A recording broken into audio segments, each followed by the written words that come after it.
In terms of advice for the contestants for next year, in terms of thinking about that, I think that one should think about the project holistically for the whole project, not just the drilling program, the way that most junior miners look at it. I think if they could look at what their capital cost is going to be from start to BFS, and then obviously they don't know necessarily what the construction cost is going to be, but if they can have some kind of estimate around that, I think it helps them figure out in what time frame that's all going to take place. So basically putting a Gantt chart together in terms of their project, looking at that so they can bring it through.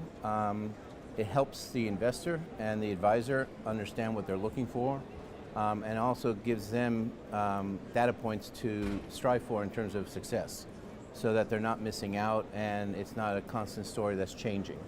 And so in terms of pitching that, I think they got to understand where their importance lies.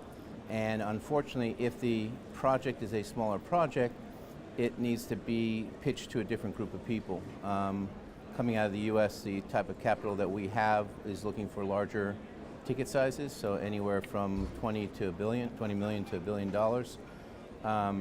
If you're going to bring in 100,000 or less ounce producer of gold, call it, and that's your project and that's how big you're going to be, I think it's going to be very difficult to get funding out of the United States. And I think in that case you should really remain private and not even public.